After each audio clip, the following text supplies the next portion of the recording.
personal.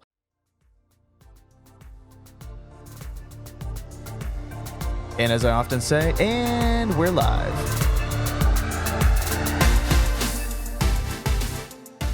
What is up, everybody? How we doing? How we feeling? Welcome to another episode of the FinalVibe Podcast, episode 24. My name is Kevin Reap, and alongside me is my co-host, Andrew White. Andrew, are you ready?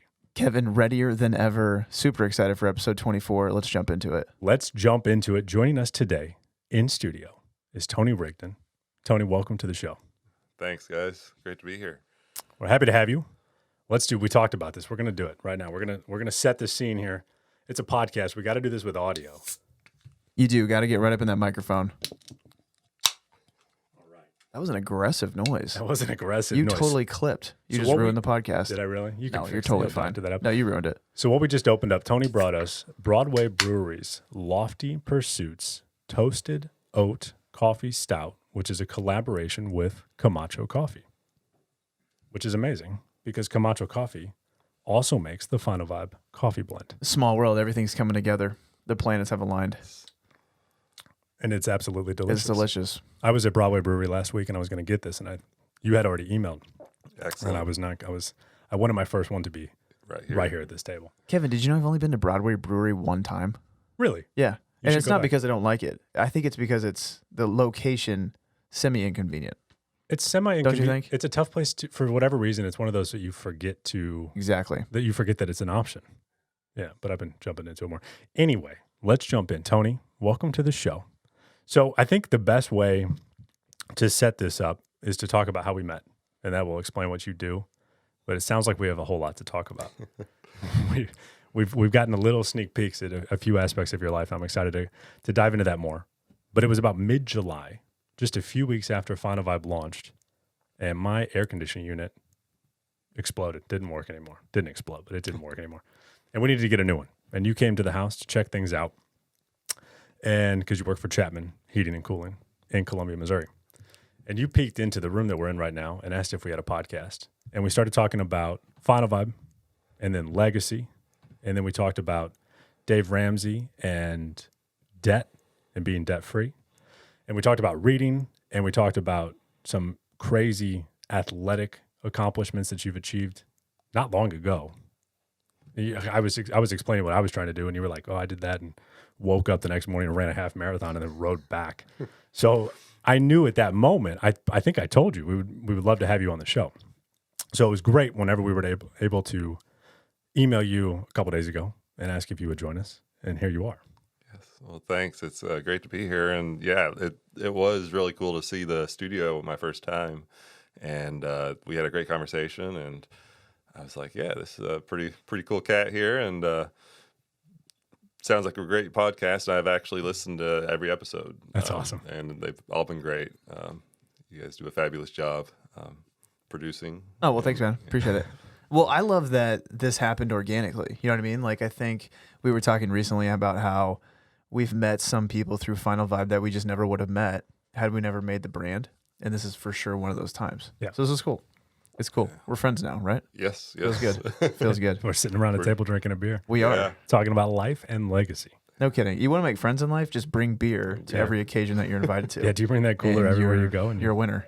Not everywhere. Some places I've learned in life that beer is really not acceptable. That's true, I guess. That's yeah. good. Yeah. If we There's get, always nuance. if we get to it, I do have some stories about that. Tony, have you ever been on a podcast before? Yeah, actually, I have. It's kind of a funny story. Back in 2015, there was a story that went viral, a running story, and so I ended up on a Runner's World podcast, and it was all about race cheating. And of course, locally now, I know, like, if someone cheats in a race, I'll have someone email me and say, hey, you should look into this because I think this person cheated. And so I've got this local reputation, although, nationally, there's this guy named Derek Murphy who's got a website, Marathon Cheat Investigation or something to that effect. But there's some crazy stories out there. Well, this one was Mike Rossi. He supposedly qualified to run the Boston Marathon back in 2015. And he ran like a 3:11 at the Lehigh Valley Marathon. And funny thing is every other event, like result he had was like a 3:40 or a 4-hour marathon. And his fastest 5K was slower than his marathon qualifying time, which if you know anything about running, you know that if you can run a 5K at a certain pace, you aren't going to run a marathon at a faster pace. You're going to slow down to run your marathon. And so when people found out about this, he qualified, he ran Boston Marathon. Well, then he got a letter from his principal saying, your children's missed and it's going to be an unexcused attendance or unexcused absence, and if you get too many of these you could be in trouble, basically. And so he wrote this letter that went viral, basically telling the principal that these kids learned more in Boston than they would in a full year of school, and they watched his dad and learned perseverance, and it's just all this self-aggrandizing stuff about his trip to Boston. And in addition, he also actually hired a cameraman to follow him in the Boston Marathon and film him. And then he had this, video to music of this guy and this, and he's a decent, but a fairly mediocre runner. And so then when this went viral, a bunch of runners in that area knew about him and knew he wasn't really that fast. And so they started looking at his results, and all his results were much slower. And then he had this one marathon that was 30 minutes faster. And so then they started looking at the race photos from that race. And, in a marathon like that, there will be probably 4 or 5 different spots where they're taking photos, and then they'll try to sell those to you. Well, all the other runners in the race appeared at least 2 or 3 different spots. He's the only runner out of the whole field that did not appear at any of those photos. None of them? None of them. Feels a little fishy. Yeah, and so someone... He's that fast. He would just dodge the cameras. And so someone actually put together a video shots of all the runners passing by these spots, and then where he should have been, he wasn't there. And so I ended up uploading that to YouTube, making a video of it. And then so somehow I kind of got pulled into this, and then there was a thread about it on Let's Run that just went on and on and on and on, and so it attracted national attention, and it really became a pretty big story. And Let's Run actually wagered that he could not run that same time, and actually bet him $100,000 that if he could run that same time, they'd give him $100,000. That's so awesome. That's such a savage move from an organization. It was great. They were going to throw $100,000 at him. Wow. So then, and you uploaded the video. So you cut the video together, and that's kind of a big deal, Tony. It was, and then actually Runner's World contacted me, and I got interviewed on a podcast for that. The crazy thing though is this Mike Rossi, he would go on these message boards and threaten people. And so I actually have where he took a screenshot of my house from Facebook and said something about, because I was working on it, so it was work in progress. He said something, trailer trash, whatever, your house. And then he posted a picture from Liam Neeson, Taken. Oh, that's cliche. And I'm coming to find you. I will find you. He Good posted luck. that, and he posted a picture from my bike wreck where I got hit by a van. And he said, something basically he was threatening me. And dude, that's heavy. It got pretty serious. You shouldn't do that to people, right? We're all in agreement that you shouldn't threaten people. I think Mike Rossi seems like an interesting guy. Come on, Mike. What did this videographer do that he paid? What were they filming? Yeah, I was gonna say, what's that about? I'll have to email you guys the link sometime, but it's basically this. He I don't know. Well, he used to do DJs. He's a wedding DJ, and so I think he is probably trying to get some promotional, maybe some, footage that he could, get that content. Yeah. Wow. So that, so I kind of got sucked into that hole, and I don't know if it's my experiences of, getting kicked out of college, but I really do have a strong sense of right and wrong, and when I know that someone is cheating the system, then I'm like, I attack, it's like I'm like a pit bull that's got his jaw locked on it, and I'm not letting go. And private investigator. You and my wife would get along. She has a strong sense for justice. Yeah.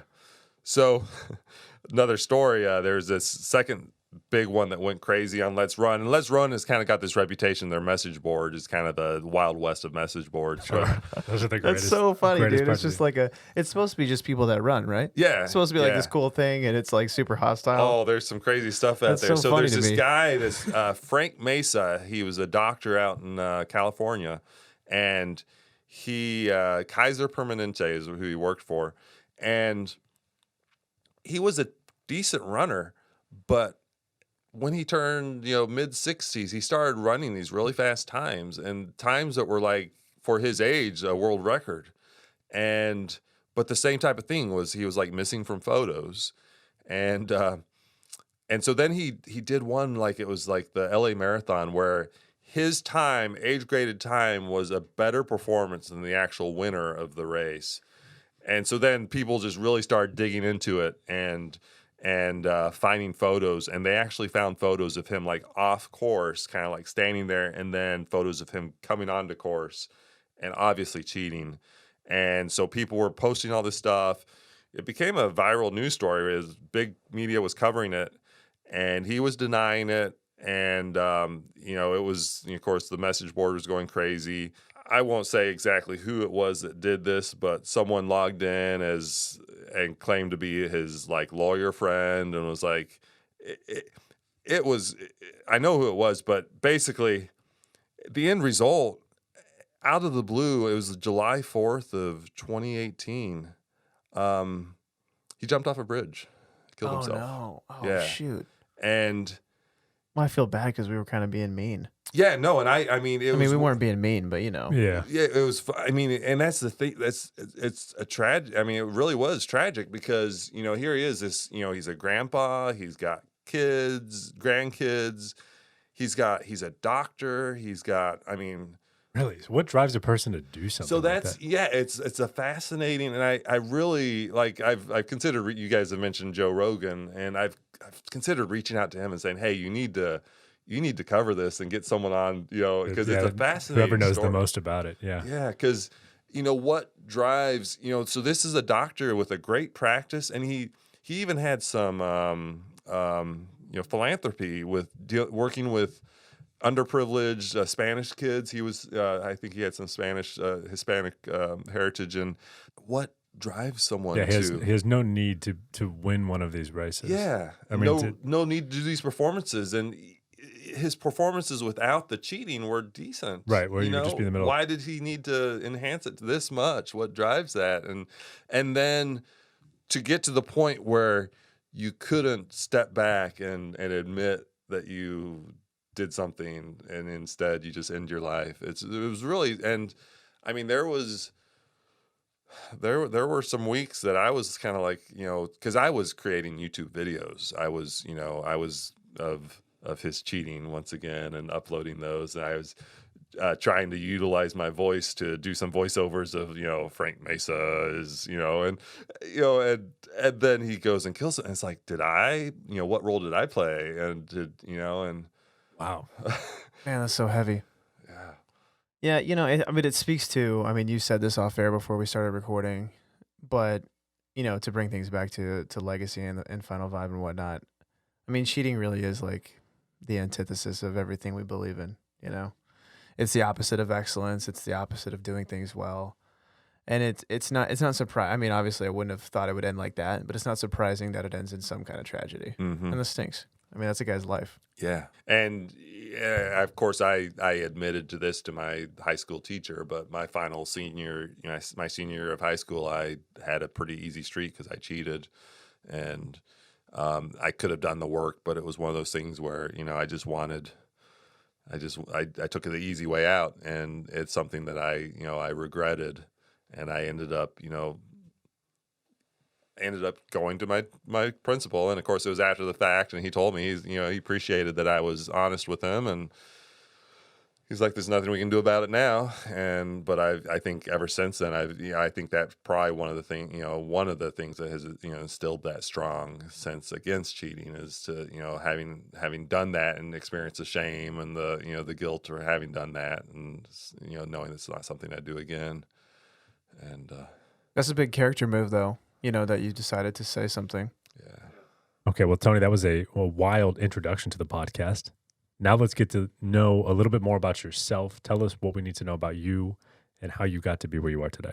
That's a tough question to answer. I'm guessing some of this might get cut because I'll probably ramble a lot. But, going back to the whole legacy question, and right now, this year, of course, we've all been experiencing, with COVID, it's been a pretty, it's been quite a year. For me, especially, my father passed away in March of this year. And so really this podcast, this whole Final Vibe has, it's when I've listened to it, I've thought a lot about him and, the legacy that he left. And, of course, both my parents, my mother passed away last year.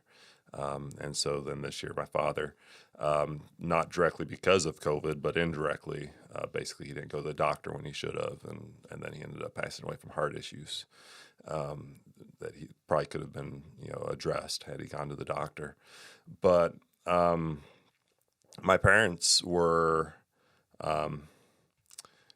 they moved a lot in their lives. I think I wrote down once when I was 40, I think I'd moved at least 40 times in my life. And so it's like, you have friends that have lived one place all their life, lived in one city. I've lived, I've moved countless number of times. And, there's some pluses to that. Obviously there's negatives. You never live in one place for very long, but now I've really settled down to Colombia. I love it here.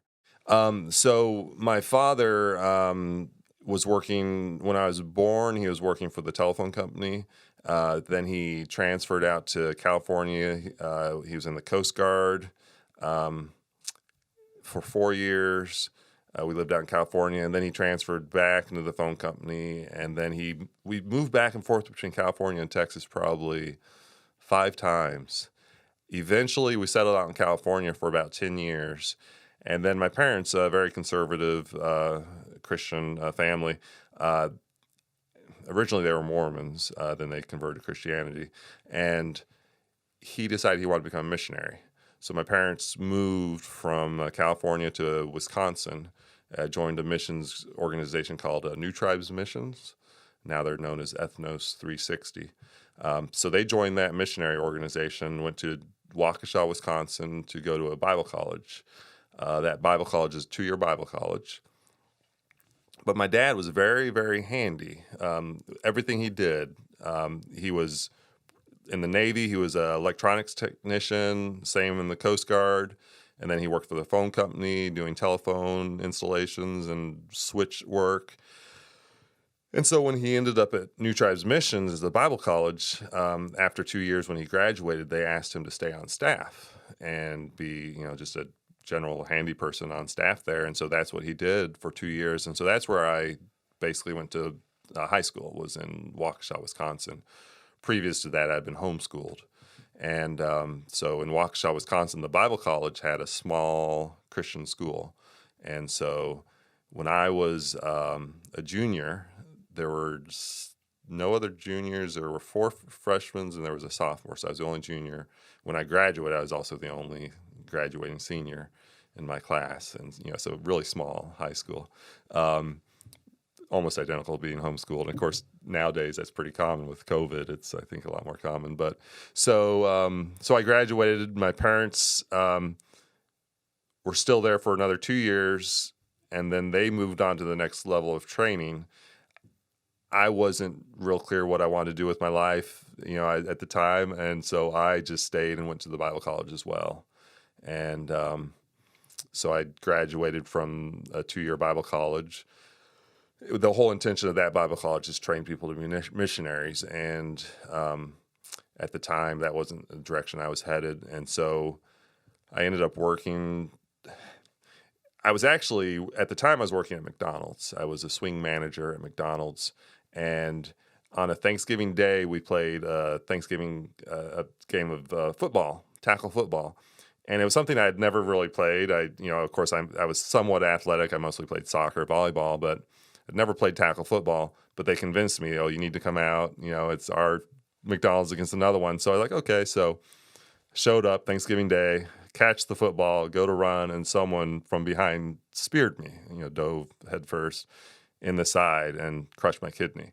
And so of course, I didn't realize what happened. I kept playing, and then I go around. It started to hurt really bad. I sit down the sidelines, and then I felt like I had to urinate really badly and go around the side of the building, pee on the building. It's just a pure stream of blood.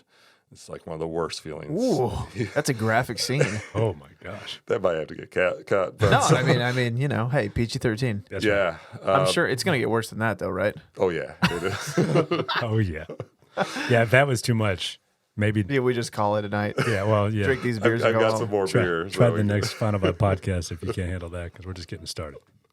So I went over, told the guys, hey, I'm peeing blood, I'm hurting, so I'm going to the hospital. So I drove to the hospital, and by the time I got there, I was in such bad pain, and I go up to the emergency counter, I'm like crying, I'm like peeing blood, and so they basically wheeled me back, and within a couple hours they cut me open. So I've got a 2-foot long scar on my stomach, and they removed a kidney, my left kidney.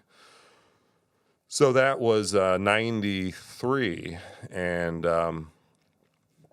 after that, I had a fair amount of, a decent number of medical bills to pay off. And so I was working multiple jobs, wasn't sure what I wanted to do, and then I found out about College of the Ozarks.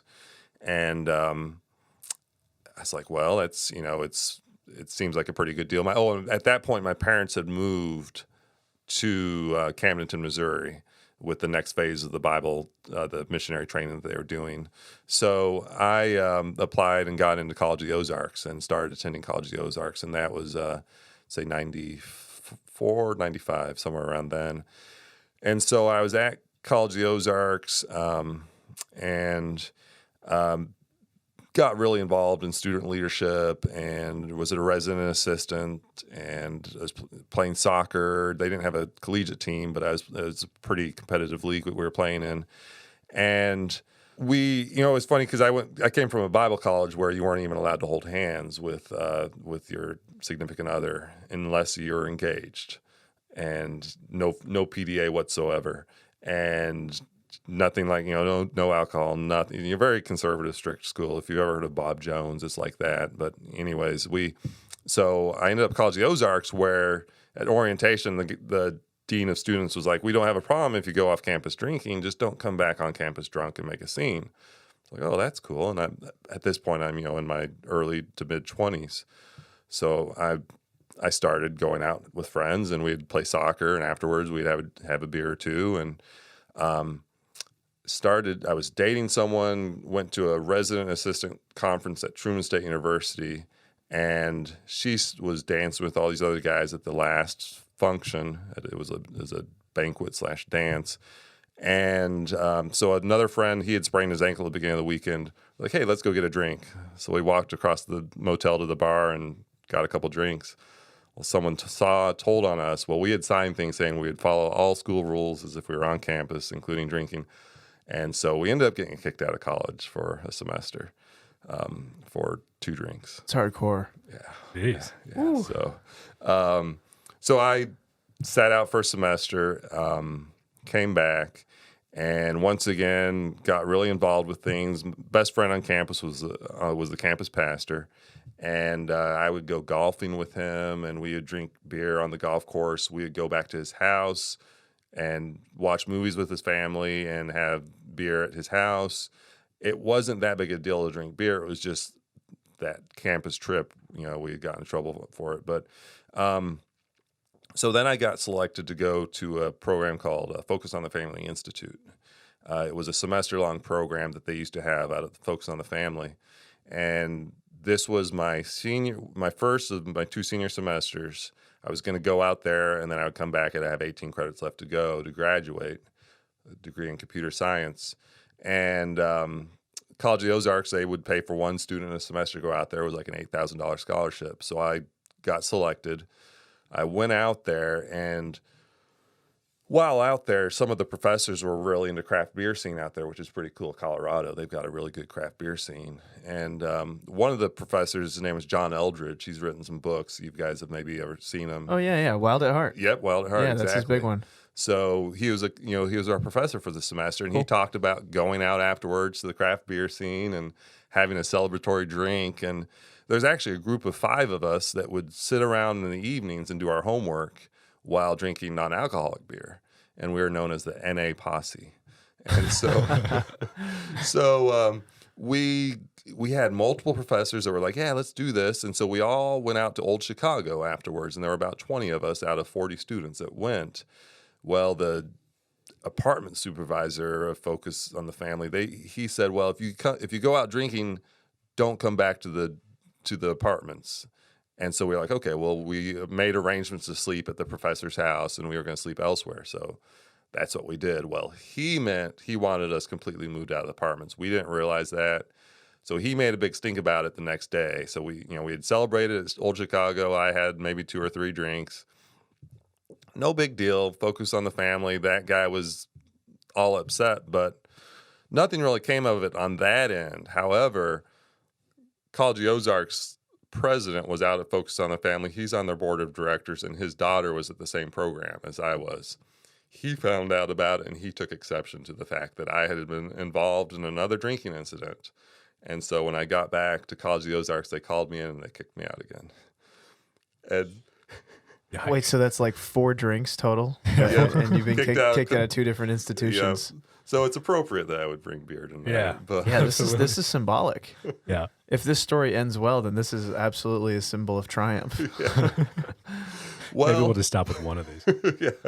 Yeah. So it's one of those things where at the time it really affected me. I think for probably several years I was kind of got burnt out on, I don't want to say Christianity, but I got burnt out on the fact that these people that for one thing, the Focus on the Family had spent a semester together talking about a team and friendships and standing by each other and sticking up for each other, and then I felt like they didn't come to my bat at all, and then College of the Ozarks, which represents itself as a conservative Christian campus, which I still recommend to people.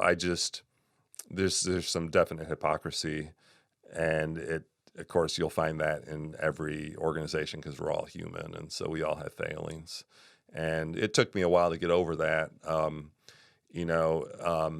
Probably not my brightest moment, but there is a satisfaction that comes with revenge. And what ended up happening was, I had some friends approach me on campus that told me, because it's a work campus and everyone that works there, or everyone that attends there works 20 hours a week. And so there's like a fruit and jelly cake kitchen, paint department, construction, there's all these different departments. And so one of the departments, the painting department, a friend of mine approached me and said, hey, when I worked in the painting department, they had us load up oil-based paints and lead-based paints that we couldn't get rid of, and we just drove them to a big pit they had dug and buried these things. And he's like, I know where this stuff's at. If you want to, contact someone, and I'll tell them where it's at. So I ended up doing that, and reach out to the DNR, and so the DNR showed up and investigated them, and it was KY3 News in Springfield, and of course I didn't hesitate to be interviewed, and so there's videos out there of me being interviewed about College of the Ozarks and burying hazardous waste on campus. So they ended up basically getting investigated, and there's videos of these guys in hazmat suits digging up all this environmental waste that was buried. And it's a beautiful campus. And so it's just one of those things where my theory was, you throw stones in a glass house, it's probably not the best idea. And it's, you're really not practicing what you preach when, you're trying to instruct, character in students, and then you're burying hazardous waste and you're actually using those same students to do it. In hindsight, I wish things had worked out differently. I was one semester short of graduating, 18 credits. I ended up going to Truman State University, and I finally did get my computer science degree. Took me another 4 years. No, that's great. I mean, I was going to ask what happened after being kicked out of an institution 2 times. Like, I'm just curious, like mentally, how did you bounce back? Like, why didn't you just, because I think a lot of people would have been tempted to throw the towel in. But you came back and you finished your degree. So what was that about? You know, and I think some of it would go back, and I didn't really talk about this, but, you know, when I was at the Bible college, prior to going to Bible college, directly out of high school, I went on a missions trip to Papua New Guinea. And one of the things I did was take a malaria medicine. I couldn't tell you the name of it right now, but turns out one of the side effects of that malaria medication is psychotic episodes. And there's actually, like, the military armed forces used to be prescribed this medication. A lot of them committed suicide. And so this medicine is no longer prescribed. And I've only learned this since then, but when I was in Bible college, I had 2 psychotic episodes that, you know, ended up being diagnosed initially as schizophrenic and then as manic depressive. And so I left Bible college. When I graduated, they actually told me that they would not allow me to be a missionary with them because of my manic depression at the time, which, you know, so that, I think that got under my skin, you know, being told that you aren't, you know, suitable for God's work because you have an illness, of course. And so then, you know, when I did get to College of the Ozarks, you know, I went from being a BC student at Bible college to College of the Ozarks. I was pretty much, you know, an A student. When I was kicked out, my GPA was like a 3.87 or something. And a lot of that was just the I don't want to say the pain or but maybe the stigma, and just you know, when you've been diagnosed as having a, quote, mental illness, then you take it on as I took it on as a challenge to show that, you know, I could, you know, I'm going for a tougher degree, computer science, and you know, I'm getting just about straight A's, and so I think that's really affected you know, a lot of my, you know, my life. My competitive drive is just kind of, you know, that the hurt I experienced. I'm now a very competitive person. And so I think that's one reason why I kept pushing on is, you know, getting kicked out twice you know, especially because, you know, I had so many accounts of, you know, student athletes going out and partying and getting caught by the police and their IDs confiscated, and they had to run extra laps, you know. And so here I am, I had 2 drinks, and, you know, so that's really, I think, was one of the big driving factors was, you know, just my history and just the competitiveness that I've developed from that. And, you know, it's a lot of pain back in my life as far as, like, having to take medicine 3 times a day for that, quote, mental illness. And then have someone ask you, oh, well, what do you know, and then you have to tell them, or you're dating someone and you tell them, and they're like, oh, like, it literally, when I was in Bible college, I actually had girlfriends that would, you know, break up when they'd find out, you know, about that. So, yeah, that's probably a big portion of why I persevered. And so I did end up graduating Truman State University, about as high as GPA, although there, like, the summa cum laude was like a 3.9 and above. And so I ended up just magna cum laude, but it was still, you know, with honors, and Still pretty good. it took a while though. It was, it was so frustrating. As Truman, they have their path, you know, that you have to take to get a computer science degree. Well, it was so different that I ended up taking an additional probably 60 credit hours while there versus, you know, I had 18 left from College of the Ozarks. So I've got a lot of education behind me. And so graduated Truman State University. I was working full-time for them. And then I was offered a job, or found out about a job and applied for it, down here at Colombia with Ultramax events. If you've ever done any of the local races, chances are they were timed by Ultramax events. They have the Ultramax timing services. At the time, they were part of Missouri Lions Eye Research Foundation. They were a fundraising arm of them. And at the time well,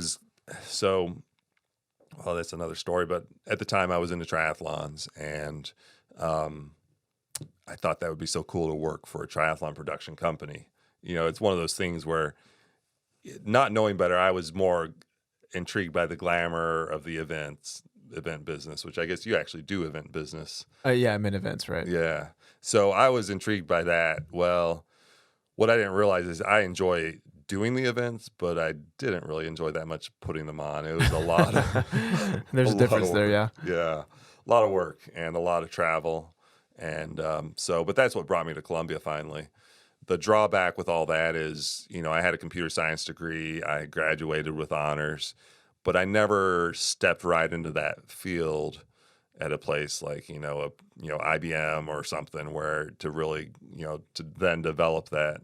And so once I got away from that, it's pretty hard to get back into that. So not saying that I enjoy what I do now. So, it's all worked out well, but it's one of those things where I'm not really utilizing my degree, but indirectly I am.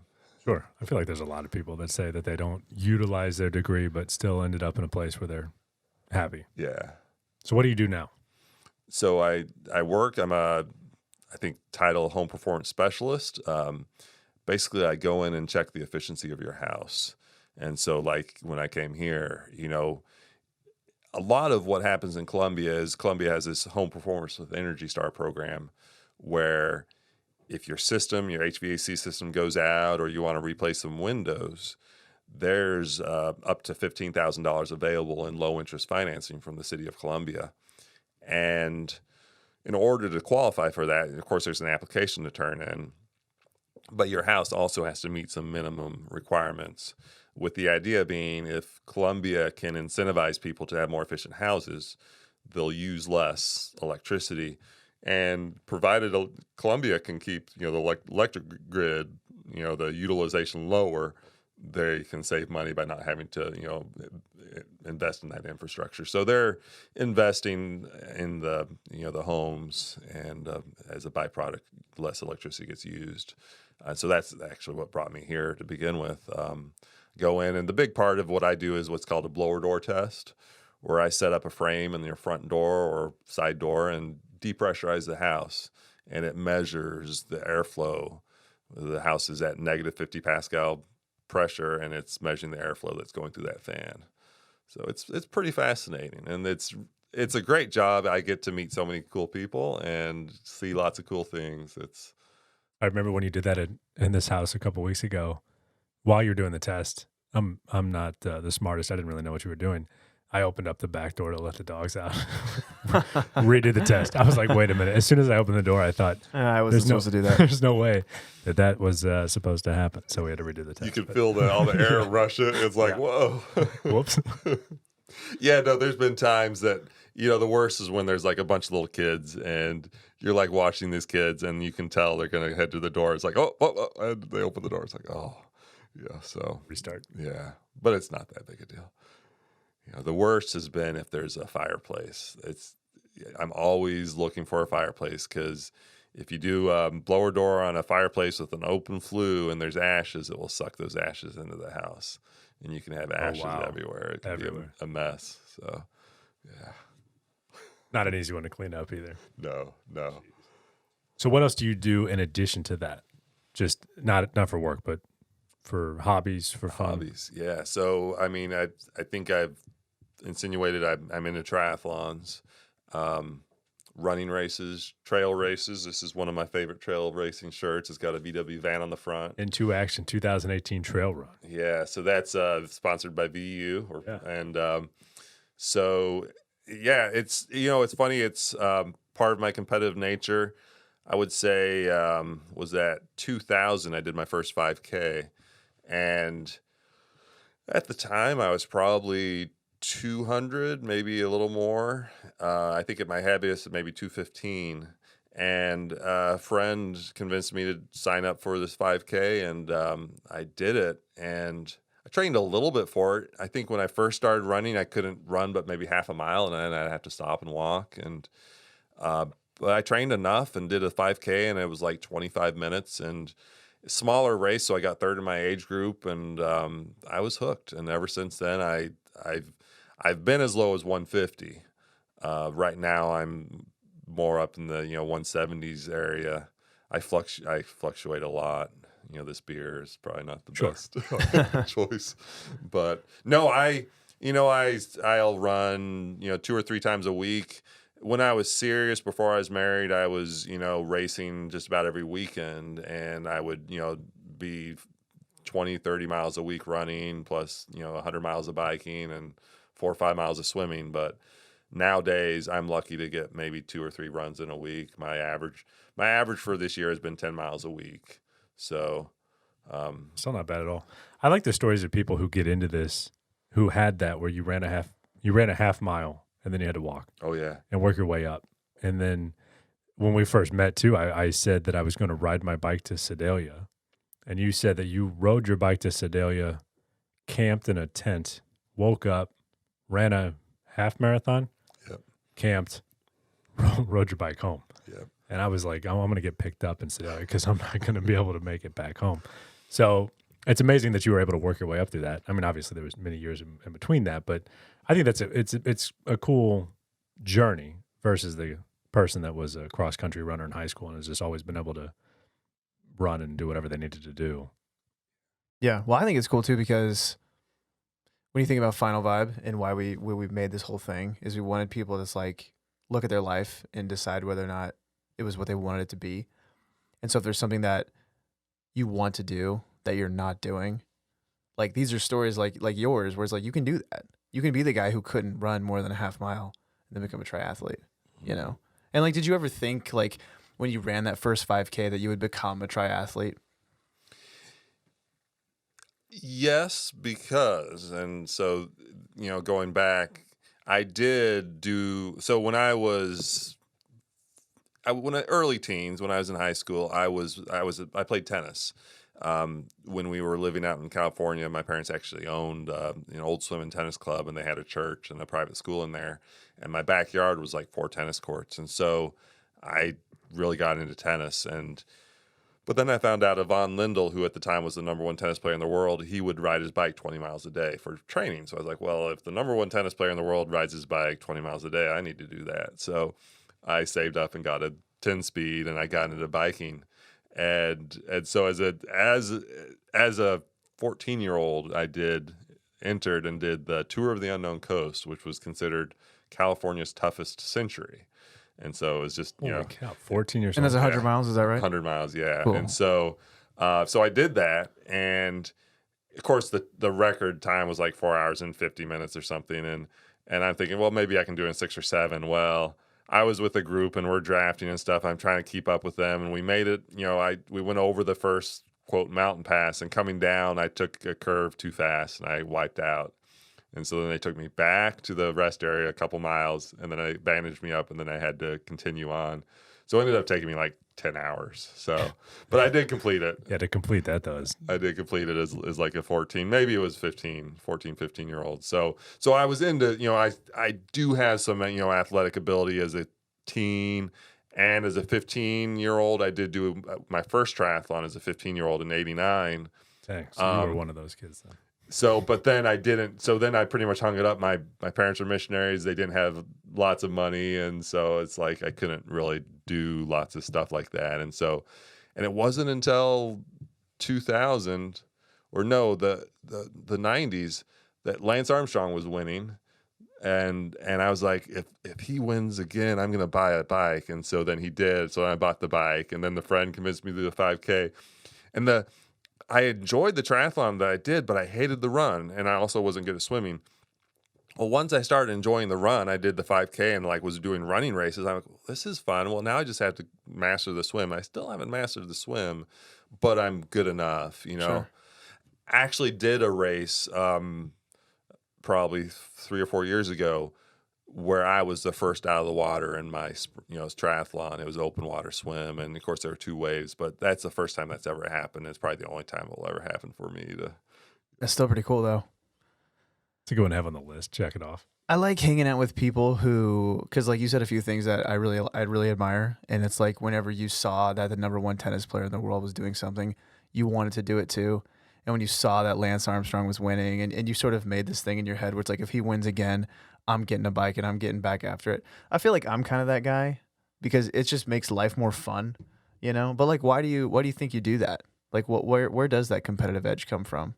That's a good question. And it's funny. I think It's, I don't know, genetics, family. Because my sister and I are, my older sister, she's also pretty competitive, and we'll always, the first time when we see each other, the first thing we'll do is hold our arms up to see who's got the darker tan. Of course, now she works out at the lake. Yeah, she's always serving she's out. probably smoking you. She gets dark. So, but yeah, I don't know. That's a good question. It'd be a curious thing to really delve into. You think some people are just born that way? I think so. I think it's probably, I mean, I think there's a chance have to do with testosterone. I think I probably have a higher levels of testosterone. It's the deeper voice. I build muscle fairly quickly, and I can lose weight fast if I put my mind to it. We have at Chapman's, we have a Biggest Loser contest pretty much annually, and just about every time I enter it, I'll win it if I set my mind to it. If you want to. Yeah. If I feel like it. Yeah, that's not fair. And it's be one of you win one time and like Tony's not allowed anymore. And they try to say that they've pushed for that.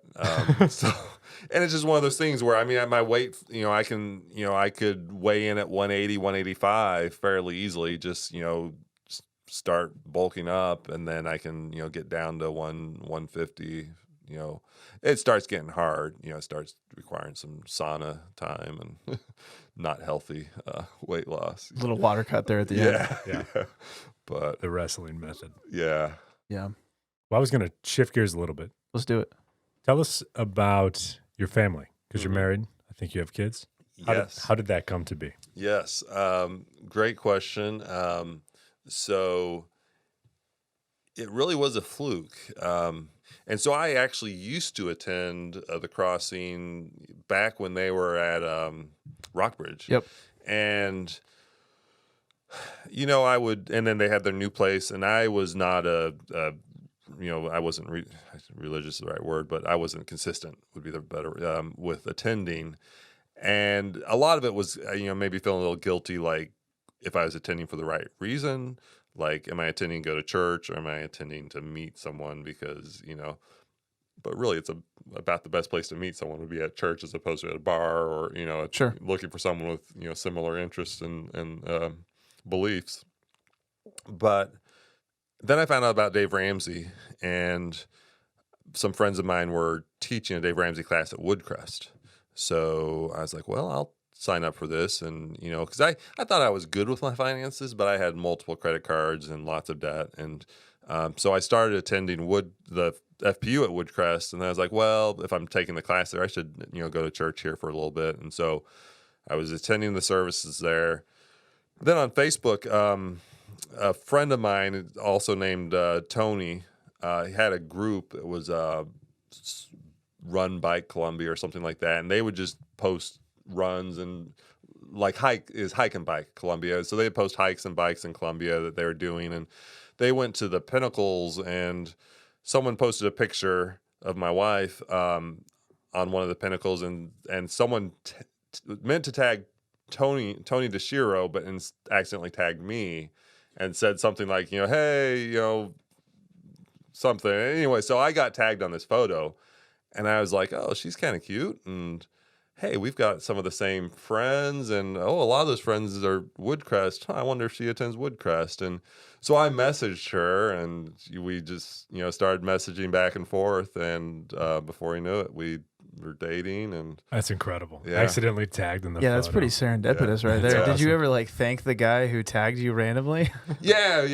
He knows. Yeah, he knows the whole that's story. pretty cool. Yeah. Greatest mistake he's ever made. Yeah, and one of our first dates was actually at B&B Bagel, and so we had this whole, small circle that kind of, with Brad. Yeah. And actually, our first date was out at Rockbridge. We went hiking, and then we went to B&B Bagel, and then I actually proposed to her at Rockbridge at the Thursday night trail runs. Which, if you've never heard of those, it's definitely something that Brad actually is a regular attendee of that, and he's actually donated some, prizes to the run. But so that's where I proposed as well. I went out ahead, and I waited on one of the bluffs for her to come by. Nice. Nice. That's a cool story. Yeah. I like that. When was that? 2013. Okay. So not that long Yeah, ago. not that long. 7 years. Yeah. Yeah. And so we have one daughter. She's 2 years and 4 months. We don't have kids. So, the terrible twos is what everybody says, right? Is that true so far? I mean, you're barely into this. Yeah, I mean, I hate to say terrible twos because I mean every age is an experience, and I would imagine. it's. I mean, yeah. There's days, there's times, there's moments that it's like this is terrible, and would you just stop crying? Would you still stop screaming, or why are you awake? What but then there's all the little things that come with it, and they're just a blessing. And I just spent the last hour or so at the mall walking around with her, trying to get her tired so she'll go to sleep for mommy. And I was running a little late, which I felt bad because I listened to the last podcast and you talked about one of your pet peeves was being late to a meeting. I'm like, oh, I'm gonna be late, but we were putting her to bed, and it was like 7:50. I'm like, oh, I gotta leave, and I said bye, and then she's like, hand thumb, and I'm like, oh, the mom's like, oh, I'll read it to her, and she gets this pouty face, and I'm like, okay, I'll do it one time, and it's the hands, finger, thumb, one thumb, drumming on a drum. I don't know if you ever. No, I don't know. We that. don't, but someday we probably will. Someday you will. It's a great book. No, I think we condone being a good dad. That's a pretty good excuse for showing up maybe a handful of minutes late. Yeah, no worries whatsoever. No and again, you sweat. brought the beer, so it's No sweat. Cool. All good. Yeah. Yeah. So I want to know, Tony, what do you think about legacy? Like, that's what Final Vibe is all about. You've got a very interesting story, and I feel like you've got an interesting perspective. So what is legacy all about for you? For me, it's really thinking about more than just yourself, and especially now with the wife and with the daughter. Yeah, I'd love to know how that's changed everything. It's funny because I think I mentioned I used to race all the time as a single triathlete runner. I mean, I would 30, 40 times a year, pretty much every weekend during the season, sometimes some multiple races. And what it boils down to, it's kind of a selfish endeavor. I mean, it's not like it was putting bread on the table or anything. Yes, it was healthy. I mean, or kind of maybe.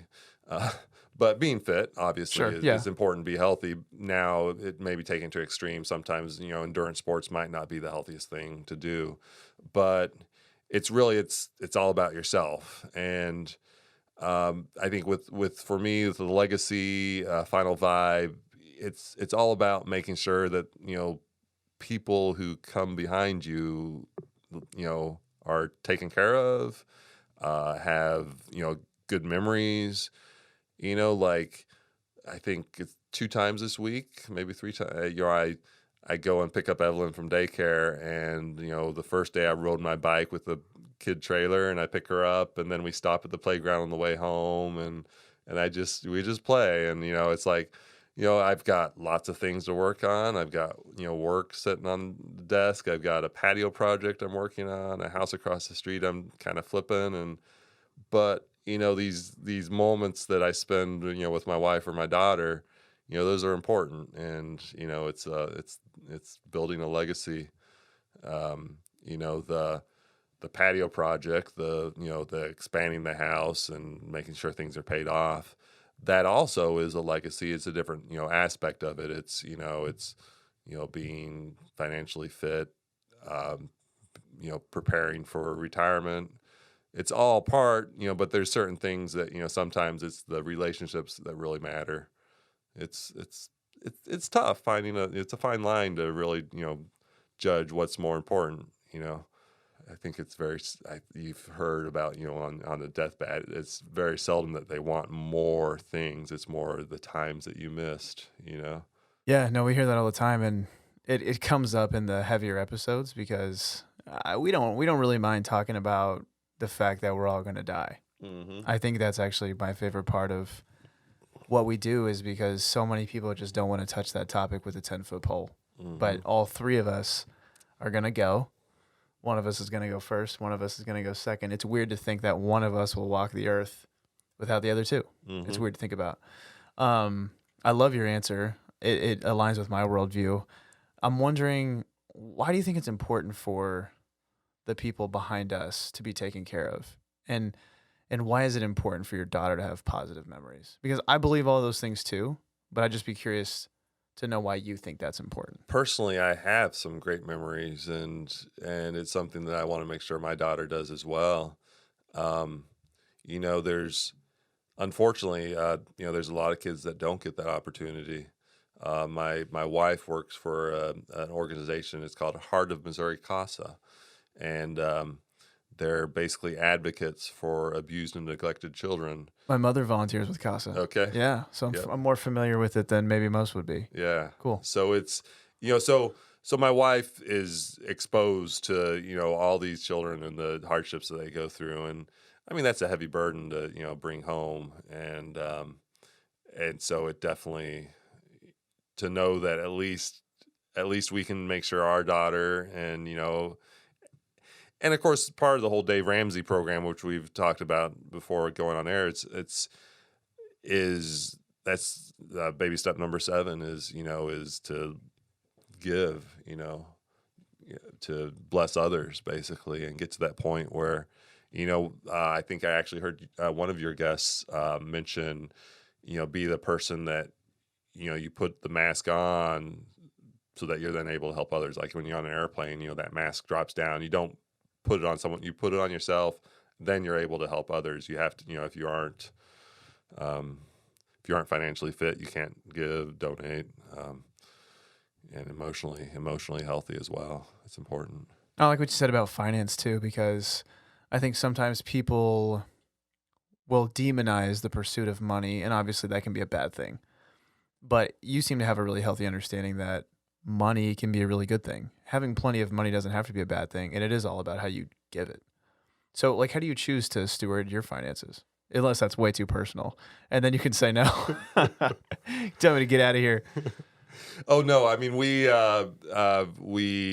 do the, tithing to our church. That's, kind of before, first and foremost, Woodcrest has been we've considered our home church. And then we have some other, side things that we give, in addition. And then, we're starting the whole 529, thinking about college. Of course, Sure.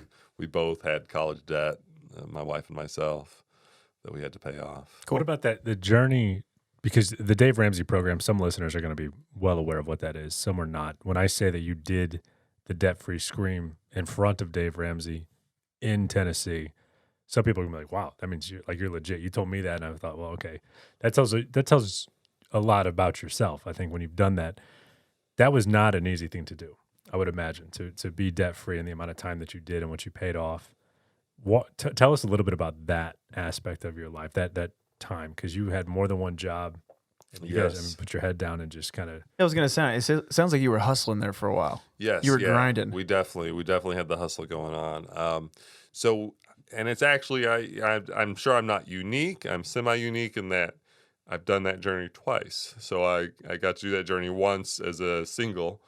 And it was actually during that journey that I first met my wife. But so I paid off. I became debt-free as a single guy. And that was, when you saw the driver's license with the big hair and the big beard, it was at that time that I basically made a pledge on Facebook. I held up a sign and took a photo saying that I will not shave my beard or cut my hair until I am debt-free. And I had the number that I started with. Love it. And that was week 1, and it was something like $17,000. And I'd have to look back at Facebook at the number of pictures I have, but I have the whole progression, and so my hair just kept getting bigger and bigger, and and so eventually I was debt free, and the Colombia Multisport Club was having a meeting, and so we had a public haircut and shave where it's on video where I got my hair cut and shaved and everything. But at that time I called in to the Dave Ramsey program and did the debt free scream. And that one I accomplished primarily just my standard job. But then I sold a fair amount of stuff. I actually sold my VW van. It was Bob was the name, which stood for Burnt Orange Bus, Bob. And so I put that on eBay, and it sold within 30 minutes. Wow. Is it the one that's still around town? No, but so I think is it the orange one with There's an orange one around West town. Affiliate? It's It always looked identical. okay because But- it's always parked at the dog park. next to Yeah, the no, trail, I flew to Austin, Texas with $5,000 in my belt and bought that and drove it back. And I had it for maybe a year, and then I got on this debt-free thing. And so I put it on eBay. I sold it for the same amount. I wish I'd kept it. They're worth, 3 times that now. But someone in Germany bought it and shipped it back. No way. Yeah. Wow. Yeah. So they threw some cash at that project. Yeah. So that was journey number 1. And then my wife and I met, and I say I was debt free. I still had the house. I owed like 20 or maybe 30,000 on that. And then my wife had student loan debt, somewhere in the ballpark 80,000 or something to that effect. And so numbers maybe a little off, but somewhere, between the two of us, maybe 110, 20,000. And so we got married and we buckled down. We didn't take a honeymoon initially. We got married in a cave. That's pretty sweet. Yeah. Bridal cave. Right. Okay. Yeah. Perfect. That makes sense. Yeah, I think it was $400 for the cave, and then we rented Casa de Loco, which was the winery down there. Oh my gosh, at the top of the hill. Yeah, we rented that, and we had our reception there, and all told, we're maybe $2,500 or something, and then we just buckled down, and we each had 2 or 3 jobs. I was working at Chapman's. I was working at Walt's Bike Shop. I think maybe that was it for me. But then my wife was working multiple jobs as well, and we sold some stuff. And I think we did the whole thing in maybe two years. You paid off $80,000 in 2 years. It was like 100 and something. Like Oh my goodness! Yeah. You're saying that really casual. That's a pretty big deal. it was pretty tight. We were definitely, and so, we did the whole envelope program, and of course the 7 baby steps, I'm not going to try to list them. I'll mess up on the spot here, but we followed them. And of course, one of them is the envelope program, where you have the envelopes, and every paycheck you get out and you fill those envelopes up. And we followed that to the T, and we were, I'm not ashamed to say this, but I dumpster dived, and it's amazing what we as a society throw out. I can't imagine. Yeah, there's some really good food in there. Wow. But it's crazy. We're talking unopened packages of food that are just in the dumpster, and it's sad, when you see people that could really use it, but a lot of people they feel it's beneath them to even think about doing something like that. I didn't. I would do it again.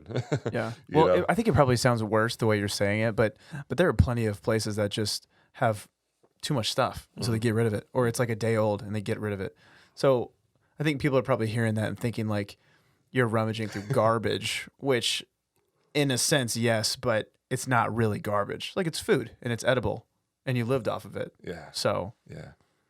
Because I know other people who do that, especially with like produce that gets thrown away. And there are also like organizations that pack up that produce and ship it out. So it's probably not quite as weird as what some people are probably thinking right now listening to it. Were you going driveway to driveway? Everybody's bags. Oh, you'll see that. You'll see that in not the bag trash, but in Colombia, you'll see that a lot. I guess probably everywhere. The scrappers will drive. They know what day the trash is out. Yeah, and they have their pickup, and they're going around for scrap metal. And you'll see this pickup truck with stuff. No, there's definitely extremes, and my wife might say I'm too extreme in a lot of areas, and I probably am a little extreme. I like to dress up and be a little crazy at times. So. Hey, but 2 years though, $120,000. Yeah. Those types of numbers, it pays dividends back to you for the rest of your life whenever you can get rid of that debt. Yes, it does, and a lot of stress off your shoulders, and so now our house is, and that included our house. So our house is paid off. Wow. No debt on the house, and Wow. And since then we started on an addition, and so the house was 550 square feet, and it's now basically 1,500 square feet. Jeez. And I've done all that work myself. Other than I had this concrete slab poured in front, but then from there on, we've done it all. And Is it an expansion still? If you've tripled the size of it? Yeah, no kidding. It's like a new house. It's a whole new house. basically, yeah, it's crazy. Yeah, it's definitely not recognizable from the front. What kind of spaces have you added? Um, Bedrooms, living spaces? yeah, so a garage, and then a master bedroom and a bathroom above the garage, and there's a stairwell that you take a right to that portion of it, and to the left of it is a family living room, and then the baby's bedroom, and then most recently, I was ready to pay someone to actually do some work, do some landscaping, but with COVID, things are crazy busy, and landscapers especially. And so I couldn't get anyone to commit to me as far as like when they could get this done. So finally I was like, okay, I'll do it myself. And so it's, a 26 by 13 paver stone patio that I've been putting in, and that's backbreaking work. Really is. But so I'm as I tell people, a jack of all trades, master of none. I think a lot of that has to do with my background as far as homeschooling.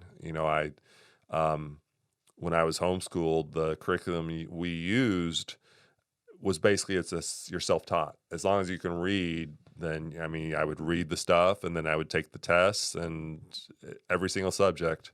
I really never had a teacher until like my senior year of high school. Then I had like a geometry teacher, I think was one of my only teachers I had. So it's all, self-taught. So I have no qualms with, I'd have to replace a water heater, or I'll just get on YouTube and see how it's done, and if I have a question, well, fortunately I work at a good place to ask some friends, coworkers. Let's finish up with some lighter questions, have some fun, maybe talk about Colombia a little bit. Right out of the gate, what's the best dish that you can get to eat in Colombia? Ooh, that's a tough question because there's a lot of good dishes out there. The first thing that comes to my mind is probably nachos at Addison's. Great answer. Oh, man, that is a great answer. Which one? It's like the one, like the. Well, there's two. You got the pulled pork, and then there's the chicken. If chicken, yeah. I think I probably the pulled pork. Okay. They're both phenomenal. I don't know that I've actually had the pulled pork, but I know the chicken is amazing. I think I've had them both, but yeah, they're amazing. And of course, if it's after of course, it's not going on with COVID, but sure. In the good old days. In the good old days, after the happy 10, hour sales, like, $5. $5, And it's a mountain. Yeah, a mountain of nachos. drafts. They also have Tank Kevin, I didn't 7 even on think there. about that. So, Tony, I don't know if you know this. Kevin and I have committed to attempting the 10,000 calorie challenge on Saturday. Oh, it's this Saturday? I know that you probably knew it was happening, but it's happening on Saturday. Yeah, by the time I didn't people even listen think to about this, Addison's downtown for some I'll nachos. throw it on there. We'll see where the count We may have to is. do that. That was not on the original list, but may have to make an appearance. Yeah. It's happening this Saturday. We'll see. That's good Nice. stuff. Yeah. And then I think 44 Canteen is a pretty big spot for us. We like the sloppy disco I fries. just So good. had those last week. Nice. Yeah. I think Canteen is on the list. Yes, it Like is. we might be having the We'll be disco there on fries on yeah. Saturday. Nice. The problem is going to be figuring out how many calories we actually think are in these dishes because we don't know. They don't know. Disco fries, 5,000. Just a million. Yeah, we did it. We did a 10,000 calorie challenge. We got it all done in one meal at 44 Canteen. We totally Very did. good. We totally did. Are you a sweet tooth guy? Do you have a sweet Oh, yeah. tooth? I Oh, love- talk to me. Murray's? I was just thinking like pecan pie. That's my go-to. Oh, Well, I was thinking Murray's has the probably the most expansive dessert. do they? menu. Do they? Okay. I don't think I've ever had dessert at Murray's. Oh, the board. If you can't eat, Really? Oh yeah, if you I eat can't see dinner the and board. It's watch too dark. it's very dark. You'll have to bring a flashlight. But if you look at their dessert board, it changes all night long. Okay. It changes all night long? What do you mean? They they'll erase things and then they'll write something new up there. Wow. I didn't realize Yeah. there was such a mysterious dessert culture there. Murray's desserts. Okay, so we'll be there. I think I sent that to you. in You the did. text. I Yeah, just yeah. didn't, but I didn't really get it. I was like, Murray's. Come on, Kev. Get creative. Yeah. Get creative. Anyway, pecan pie. Where's Yeah, the best pecan pie. I was pie? going to say, what's that about? Honestly, I don't know where. I just love it. Okay. Yes, I don't know that I've really had it at that many restaurants in town, but it's a perfect, like 100-mile bike ride. Get yourself a couple of those The small. Yeah. little pecan pies, throw them in your jersey, and yeah, good stuff. It's a good idea. I was having this Small conversation pies. with somebody the other day. Is a pecan, is it a nut? Like, what is it? What's a pecan? Yes, it's a nut. It's a nut. Yeah, Officially a nut. Officially. I thought maybe it was like, some different breed of plant paraphernalia. Because it's kind of a weird looking thing. It is a weird looking. Like whoever the first one was to eat it, I bet they were pleasantly surprised. That's good. Tony, how much protein do you eat per day? You know, I knew that would be one of the questions. You did? How'd you know that? And I couldn't tell you. I'm more of a carb guy. Oh, me too. So and I would probably do a lot better in my athletic endeavors if I did track my macros. Yes, but was it two podcasts ago you had on the dietitian?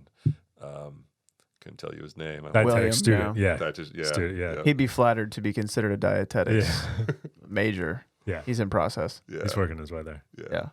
What about social media? Hot takes on social media. Is it good for people? Is it bad for people? And are you a consumer? I'm on Facebook. I am on Facebook. I've got Twitter. I use it very infrequently.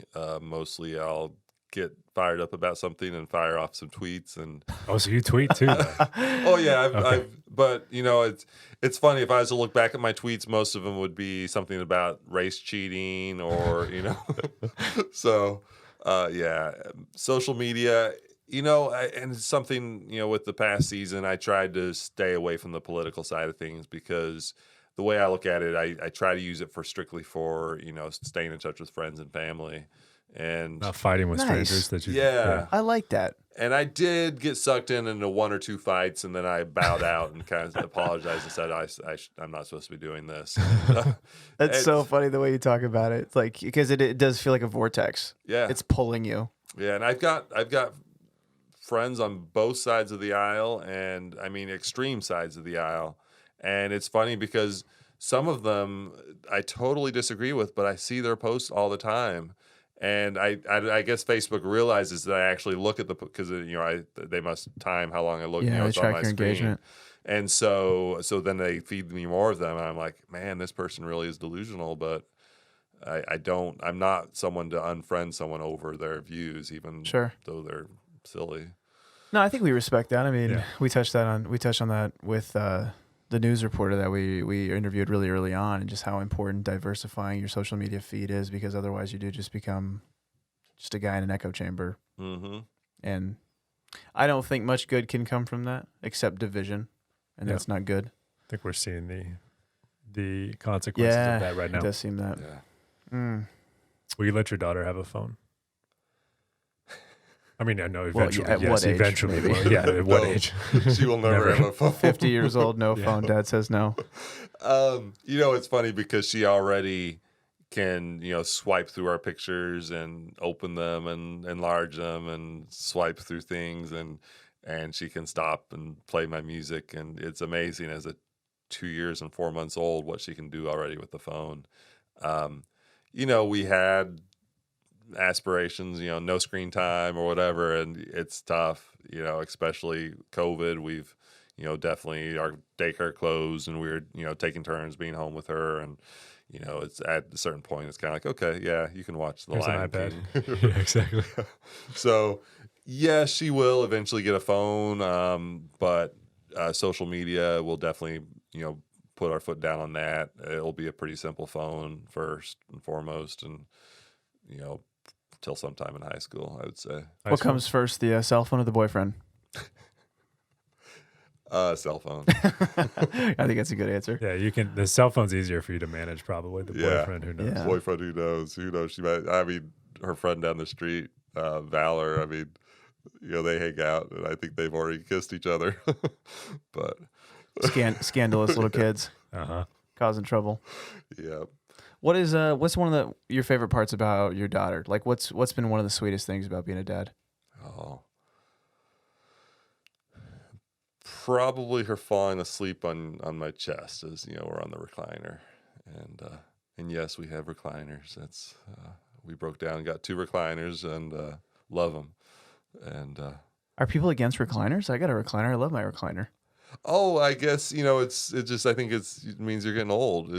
That I'm old. I'm the only one in my house fighting for one right now. My wife's not a fan, but oh, dude, they're so good. They're a good life. I want one. I think my wife is convinced now too, because she sat on it, and I think she took a nap in it, and now she's kind of a believer. So that's if you know, you know.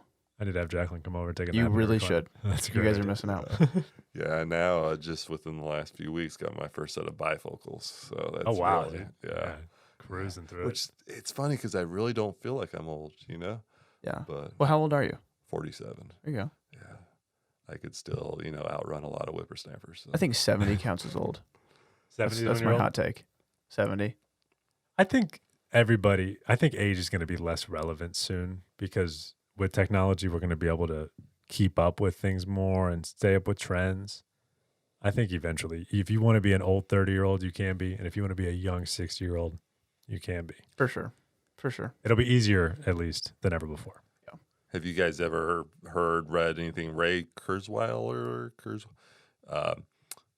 the whole will machines, like the whole AI, like at what point will and of course there's people that think that at some point we'll be able to like download ourselves into a machine and live into, I don't know. Lots of big theories on the simulation, and I'm skeptical. Elon Musk says we're not that far away. Yeah. Oh, I thought we were already in it. I thought he said it is. I'm pretty sure he said it is most likely that we are in a simulation. Oh, right. I think he thinks I'm pretty sure he said that on we one could of be in Rogan's one right episodes. now. He's got a computer chip that he wants to put into people's brains, the size of a quarter. And they've already started some, testing. In animals, fixes your eyesight, fix all kinds of stuff. Yeah. It's amazing. Yeah, kind of scary. Yeah. Have you guys seen the movie Ex Machina? Yes.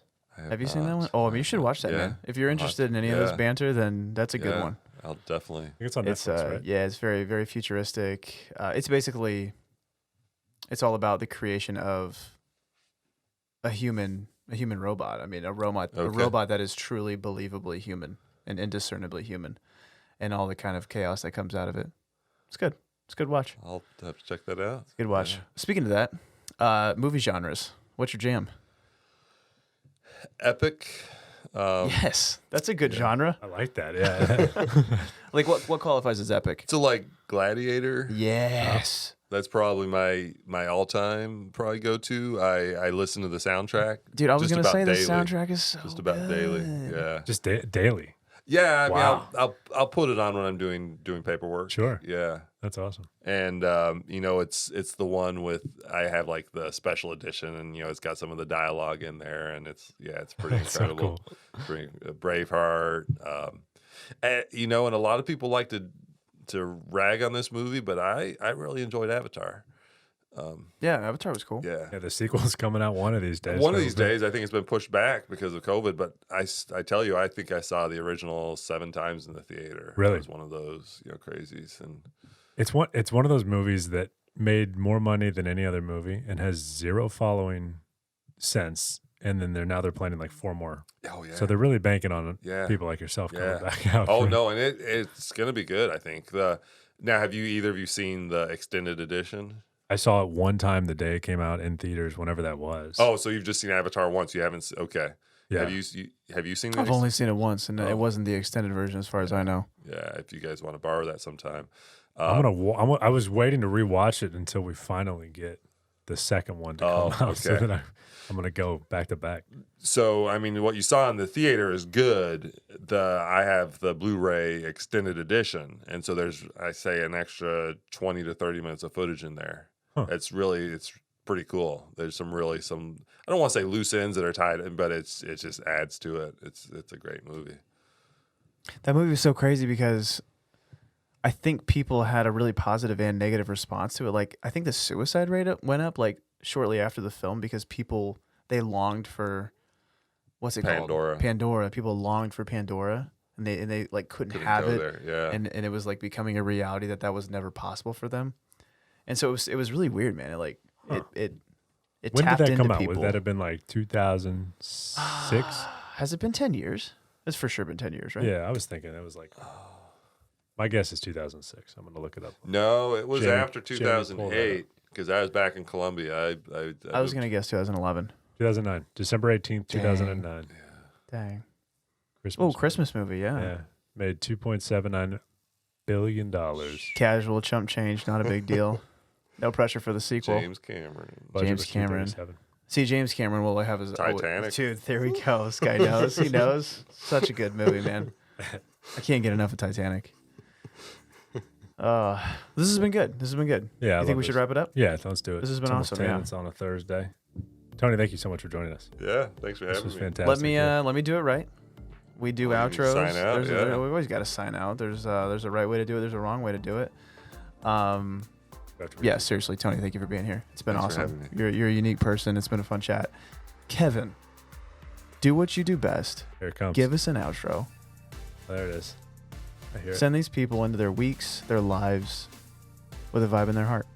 Here it comes, folks. Don't forget, if you are looking to change your life and focus more on your own legacy, a Final Vibe membership provides you with immediate access to a community of people doing just that, as well as other exclusive content. Today's episode was produced by co-host Andrew White. If you liked what you heard, please subscribe to future episodes and tell your friends about us. We do appreciate all of the support that we've received so far, and we hope to see you online.